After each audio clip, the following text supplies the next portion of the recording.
tout le monde, on se retrouve aujourd'hui pour une nouvelle vidéo sur ma chaîne et aujourd'hui on va parler update lecture. J'ai 4 romans à vous présenter et du coup on va commencer tout de suite. Le premier roman dont je dois vous parler, il s'agit d'une suite de saga avec le tome 2 de Lady Helen, Le Pacte des Mauvais Jours de Alison Goodman aux éditions Gallimard Jeunesse. Alors ici je vais pas vous refaire le pitch du premier tome, on est seulement au 19e siècle, on va suivre Lady Helen, nous sommes en Angleterre et elle va découvrir dans le premier tome qu'elle a des pouvoirs, évidemment je ne vous spoil pas, et elle a un but, c'est de combattre des sortes de monstres, créatures assez étranges qui mangent, qui se nourrissent de l'énergie vitale des humains. Et j'avais adoré le premier tome, j'avais adoré l'intrigue, les personnages, l'écriture, vraiment ça avait été une excellente lecture et j'avais hâte de me plonger dans ce tome 2. Le tome 3 a été annoncé il y a pas longtemps et je me suis dit que du coup que c'était peut-être le moment de me plonger dans cette suite que j'ai tout autant aimé que le premier tome. Il s'agit en fait de ma première lecture du Puppy No Tome Challenge. Alors je sais que je vais pas en faire beaucoup, mais en tout cas je l'ai beaucoup apprécié pour cette première lecture de ce challenge. J'ai beaucoup aimé retrouver l'ambiance de ce roman. Là cette fois-ci on n'est plus à Londres mais on est à Brighton. On va resuivre les personnages qu'on a suivis dans le premier tome. Du coup on va retrouver le personnage de Lady Helen. C'est une fille qui évolue tellement dans ce tome 2, elle devient beaucoup plus forte. Alors ça vient crescendo, tout comme l'intrigue, hein. C'est assez long au début mais après elle a vraiment une grosse évolution. Elle devient vachement badass, elle s'affirme totalement, c'est plus une fille... une jeune femme, c'est vraiment une femme qui s'assume et qui a voilà, des pouvoirs de dingue. Voilà, donc j'ai beaucoup aimé l'évolution du personnage de Lady Helen dans ce second tome. Pour ce qui est des autres personnages que j'aime beaucoup, il y a Monsieur Hammond si je ne me trompe pas, il y a Lord Carlston. Voilà, j'ai beaucoup aimé les relations qu'elle a avec ces personnages là. Alors ce n'est pas un triangle amoureux, hein, parce que là vous entendez deux prénoms, deux noms d'hommes, il n'y a pas de triangle amoureux à proprement parler, mais en tout cas j'ai bien aimé les personnages qui entourent Lady Helen pour la plupart, comme Darby aussi qui est sa servante et qui va devenir un personnage quand même assez clé dans cette histoire. Par contre j'ai toujours des personnages que je déteste, en ça il n'y a pas de problème. Ici le personnage de Pike est juste à... voilà, enfin on a juste envie de le frapper, tout simplement. Il est juste innommable, surtout envers les femmes. Voilà, c'est vraiment le petit homme sec qui a rien dans la vie et qui est juste là pour critiquer tous les autres. Voilà, on a juste envie de le tabasser. Mais aussi le personnage de Lady Margaret qui est extrêmement possessive. Voilà, et du coup bah, c'est un personnage qu'on a envie aussi de claquer ou de réveiller, de secouer, bref. On a envie qu'elle... change de comportement tout simplement envers Lady Helen et d'autres personnages. En tout cas voilà, j'ai bien aimé le fait qu'on ait plein de personnages assez différents. L'autrice elle nous envahit pas de personnages, mais elle nous laisse avec des personnages qui ne sont pas tous linéaires, qui ne sont tous pas voilà, qui ont des qualités mais aussi des défauts. Donc voilà, je vous invite déjà à découvrir ce roman juste pour les personnages. Pour ce qui est de l'intrigue, j'ai plutôt bien apprécié l'intrigue. En fait la première partie a pas mal de longueur, ça monte crescendo et en fait la deuxième partie de ce roman est tout simplement un condensé d'actions, de retournements de situation et de révélations que j'ai pas vu venir clairement, et j'ai adoré la deuxième partie de ce roman. La fin m'a énormément frustrée mais voilà, ça reste une bonne intrigue pour moi de second tome. J'ai hâte de voir ce que le troisième et dernier tome va donner. Pour ce qui est de la partie historique, l'atmosphère dans laquelle on se situe, j'ai trouvé ça encore une fois bien traité. Il y a énormément de recherches de la part de l'autrice et du coup bah ça, on est vraiment plongé dans le 19e siècle en Angleterre et ça fait vraiment du bien. Enfin, pour finir avec ce roman, j'ai beaucoup apprécié l'écriture qui est toujours aussi fluide et travaillée, même si ici il s'agit d'une traduction, et je remercie le traducteur Philippe Giraudon pour avoir traduit ce roman parce que c'était juste, c'est très bien fait. J'ai été plongée dans le roman sans problème comme le premier tome et du coup bah, j'ai hâte de découvrir le troisième tome qui j'espère sortira durant l'année 2019. Ensuite on passe au deuxième roman de cette update lecture avec le tome 1 du Cimetière des livres oubliés, L'ombre du vent de Carlos Ruiz Zafón aux éditions Pocket. Ici on va suivre le jeune Daniel, nous sommes en 1945 à Barcelone, donc en Espagne, et on va suivre le jeune Daniel et son père qui se rendent dans le cimetière des livres oubliés. C'est une sorte de tradition familiale où ce jeune homme va devoir trouver le livre qui va réussir à le faire rentrer dans le monde littéraire, dans l'univers des romans, dans ce cimetière des livres oubliés, et il va tomber sur L'ombre du vent, écrit par un certain Julian Carax, et finalement il va décider de trouver cet auteur et de finalement connaître son histoire puisqu'il a été totalement enchanté par son roman. Alors, j'ai passé plutôt un bon moment de lecture avec ce roman. Malheureusement pour moi, j'ai un avis plutôt mitigé sur l'histoire. Déjà, on va suivre le personnage de Daniel qu'on va voir vraiment évoluer, c'est-à-dire qu'on voit limite 10 ans de sa vie à peu près. C'est un roman qui est assez long, il fait 600 pages, quelque chose comme ça. Et j'ai beaucoup aimé le fait qu'on le suive sur plusieurs années. C'est rare que je lise des romans comme ça. Et voilà, j'ai plutôt apprécié cet aspect. Le personnage de Daniel est un brin naïf, mais je me suis quand même beaucoup attachée à lui au fil des pages parce qu'on le suit pendant un long moment, on le voit beaucoup évoluer, il est assez intelligent, perspicace, mais de temps en temps, voilà, il se fait un peu avoir. Évidemment, s'il était trop intelligent, je pense qu'il n'y aurait pas de roman, clairement, mais c'est un personnage que j'ai beaucoup apprécié. Il y a énormément aussi de personnages secondaires dans ce roman et j'avais un peu peur que l'auteur me perde avec tous ces personnages et finalement je les ai trouvés très bien développés, plutôt détaillés, on apprend leur histoire, alors peut-être un peu trop détaillés par moments, je l'avoue, mais du coup ça m'a permis de ne pas être perdue parmi la vingtaine, quinzaine de personnages qu'on rencontre dans cette histoire et du coup j'ai beaucoup apprécié le fait que l'auteur ne laisse pas tomber les personnages secondaires et les mettre de côté au profit du personnage principal qu'on connaît quand même assez bien. Pour ce qui est de l'intrigue, et c'est là où ça va pêcher, c'est-à-dire que la première, il y a des points qui m'ont plu, comme le fait qu'on soit vraiment dans un univers littéraire, une intrigue qui se base sur un roman, qui se base sur un auteur, une maison d'édition. J'ai trouvé ça génial, moi j'adore ce genre d'intrigue et c'est assez rare que j'en lise, donc j'avais beaucoup apprécié le fait qu'on soit vraiment dans un univers de roman, d'histoire. Pour ce qui est aussi des descriptions, je les ai beaucoup appréciées parce qu'en fait je les ai trouvées très poétiques, très bien travaillées, pas trop lourdes et pourtant elles étaient nécessaires et m'ont permis de me plonger plus facilement dans le roman. Par contre, pour moi, il y a énormément de longueur dans ce roman, c'est-à-dire que pendant les 400 premières pages, j'ai ressenti des longueurs et j'ai eu énormément de mal à lire ce roman dans les 400 premières pages. Et pourtant, c'est pas la plume qui est un problème, clairement, mais c'est l'intrigue. J'ai trouvé qu'il ne se passait pas grand-chose. L'auteur, évidemment, introduit son histoire, développe ses personnages, mais j'ai trouvé que c'était trop long et que on aurait pu couper ce roman. Alors c'est vrai que certains vont me dire ah mais non mais ça fait toute la part de l'œuvre, il y en a beaucoup qui ont eu des coups de cœur pour ce roman, ce n'est pas mon cas et je comprends pour ceux qui ont apprécié de la première à la 600e page, mais moi ça n'a pas été le cas. En fait j'ai vraiment ressenti de la tension, j'ai vraiment été prise émotionnellement dans le bouquin à partir des 400 premières pages, à partir des 400 pages jusqu'aux 600. C'est-à-dire que pendant les 400 premières pages j'étais pas dedans et finalement il a fallu que j'attende les 200 dernières pages pour être prise dedans et j'ai trouvé ça un peu dommage, je l'avoue.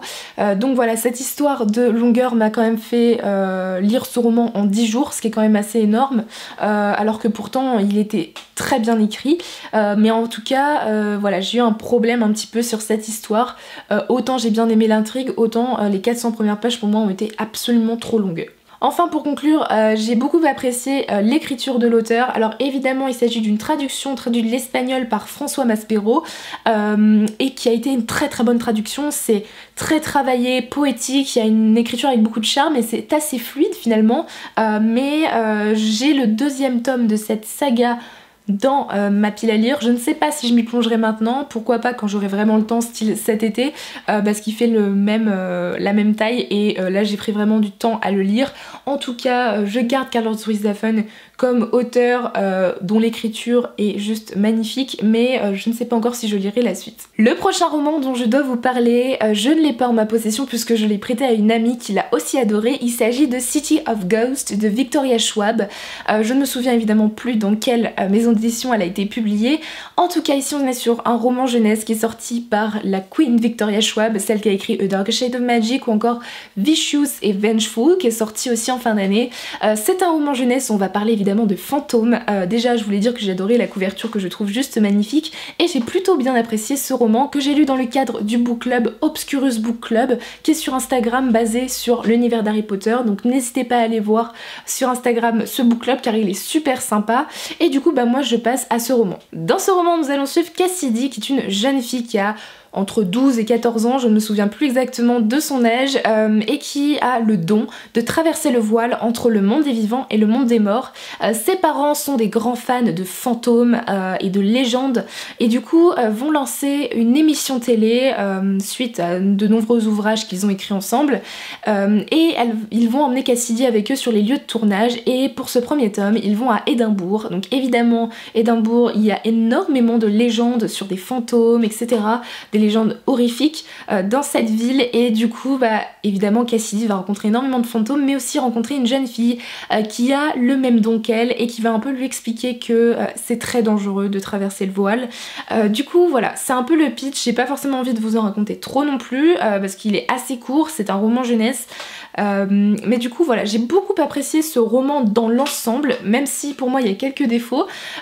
J'ai déjà beaucoup aimé suivre le personnage de Cassidy, c'est une jeune fille intrépide, plutôt intelligente, qui a énormément d'humour, avec beaucoup de sarcasme, et on va la suivre elle et son meilleur ami Jacob, qui est un personnage que j'ai beaucoup apprécié aussi, et j'ai hâte de connaître son histoire parce qu'on la connaît très peu dans ce roman. Pour ce qui est de l'intrigue en elle-même, j'ai trouvé qu'on ne s'ennuyait pas, il y a beaucoup de péripéties, un très bon rythme. Malheureusement pour moi, j'ai trouvé que l'intrigue était un peu trop prévisible, que le schéma d'intrigue était déjà vu. Du coup je m'attendais peut-être à quelque chose de plus surprenant, surtout de la part de Victoria Schwab, qui a quand même écrit A Darker Shade of Magic, qui a été un coup de cœur l'été dernier, mais je sais que c'est un roman jeunesse, donc je lui en tiens pas rigueur, dans le sens où moi je dis ça avec mon regard de jeune adulte et non de jeune de entre 10 et 14 ans, mais voilà, j'ai trouvé plutôt l'intrigue sympa, je me suis pas ennuyée, mais je m'attendais peut-être à quelque chose de plus surprenant. Tout comme pour l'univers qui pour moi était assez classique. J'aurais aimé, voilà, j'ai envie que l'auteur, l'autrice développe un peu plus son univers. En tout cas j'espère qu'elle le fera dans les tomes suivants. Elle a laissé des petites zones d'ombre qui m'intéressent et qui m'intriguent beaucoup pour la suite. Mais par contre j'ai beaucoup aimé qu'elle utilise la ville d'Édimbourg pour son premier tome, parce que ça m'a appris plein de légendes sur cette ville et j'ai trouvé ça très très intéressant. Ça a un peu un côté culturel en plus qui m'a beaucoup plu. Et enfin pour finir avec l'écriture de l'autrice, j'ai rien à redire, hein, c'est toujours l'écriture de Victoria Schwab, peut-être un peu moins travaillée dans le sens où ça doit être pour un public beaucoup plus jeune, mais en tout cas pour l'ensemble j'ai beaucoup apprécié son écriture, toujours aussi fluide et addictive, et du coup j'ai hâte de me plonger dans le second tome. Et enfin on va passer au quatrième et dernier roman de cette update lecture, toujours de chez Gallimard Jeunesse. Non, je vous assure, cette vidéo n'est pas sponsorisée par cette maison d'édition, il s'agit de 10 jours avant la fin du monde de Manon Fargeton. Ici c'est un roman qui est paru le 18 octobre, donc je suis un peu en retard, je vous l'avoue, sur la publication de mon avis. En tout cas il a été publié déjà sur mon blog, donc n'hésitez pas à aller voir si ça vous intéresse. Ici on va suivre 6 personnages, hommes et femmes, de différentes générations qui vont vivre la fin du monde clairement. En fait 2 lignes d'explosion vont partir de la Nouvelle-Zélande et en fait vont détruire tout sur leur passage. On n'a aucune nouvelle des pays qui ont été détruits par ces lignes d'explosion, et en fait le point final de ces 2 lignes quand elles vont se rencontrer, ça va être la Bretagne, donc près de la Bretagne, donc tout le monde va se réfugier et évidemment près de la Bretagne pour vivre le plus longtemps possible. En l'occurrence nos personnages vont vivre 10 jours jusqu'à la fin du monde, et on va suivre du coup la survie de ces personnages, comment ils vont traiter cette fin du monde, de quelle manière, et s'ils vont vraiment survivre ou pas. J'ai beaucoup apprécié ce roman. Je ne suis pas une fan de post-apocalyptique de manière générale, c'est pas le style qui me plaît le plus parce qu'en général je m'ennuie, mais ici j'ai trouvé ça génial. Alors je pense que c'est clairement dû au fait tout de même que ça a été écrit par Manon Fargeton, parce que c'est une autrice que j'apprécie énormément. J'avais déjà eu un coup de cœur pour L'Héritage des Rois Passeurs, j'ai adoré Les Illusions de Saveloar, donc du coup j'avais hâte de me replonger dans un autre de ses romans, donc c'est le 3e que je lis de cette autrice, et voilà, j'ai adoré. Déjà j'ai beaucoup aimé le fait qu'on suive des personnages qui sont de différentes générations, qui ont des caractères totalement différents, et aussi qui montrent différentes manières de vivre cette fin du monde, comment ils la vivent. Il y en a qui vont essayer de survivre, d'autres qui vont faire des choses qu'ils ne pourront plus faire après. Enfin bref, c'est assez étrange et pourtant c'est très intéressant en fait, il y a beaucoup de psychologie du personnage à l'intérieur. Évidemment il y a des personnages qui m'ont un peu plus plu que d'autres, notamment Liliane, Valentin et Brahim qui sont des personnages qui m'ont particulièrement touchée. D'autres m'ont fait un peu ni chaud ni froid. En tout cas voilà, j'ai beaucoup apprécié la partie psychologie des personnages que présente l'autrice ici. Pour ce qui est de l'intrigue, j'avais un peu peur d'en m'ennuyer comme je le fais régulièrement dans les post-apo parce que pour moi on connaît un peu déjà la fin, on sait un peu comment ça va se passer.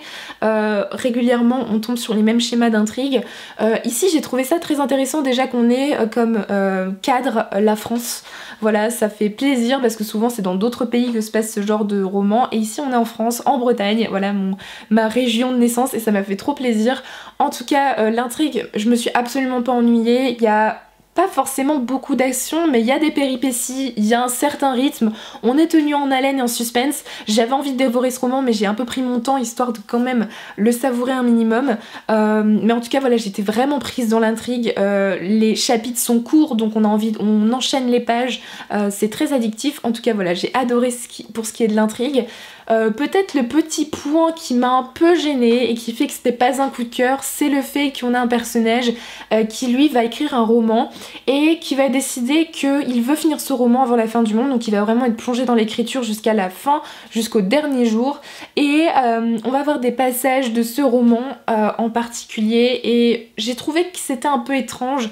J'étais pas forcément intéressée par le roman de ce personnage et ça apporte une pointe de fantastique à l'histoire que j'avais pas forcément envie d'avoir, c'est-à-dire que je préférais qu'on soit plutôt dans le réalisme pur et dur, et finalement bah, ça apportait une touche de fantastique et je savais pas trop quoi en penser finalement, donc voilà, c'est un peu le point qui m'a un peu gênée, mais dans l'ensemble ça a été une excellente lecture. Évidemment la plume de Manon Fargeton est toujours aussi addictive, fluide, travaillée, tout ce que vous voulez, j'aime toujours autant la plume de Manon Fargeton, je dévore ses romans clairement, et j'ai hâte d'en lire un autre. En tout cas je vous recommande énormément ce roman, même si vous n'êtes pas trop post-apocalyptique, je pense sincèrement qu'il peut vous plaire. Voilà tout le monde, cette update lecture est terminée, j'espère qu'il vous aura plu, n'hésitez pas à me dire en commentaire si vous avez lu un de ces romans ou s'il vous tente, et du coup moi je vous souhaite de très bonnes lectures et je vous dis à très bientôt dans une prochaine vidéo. Bye!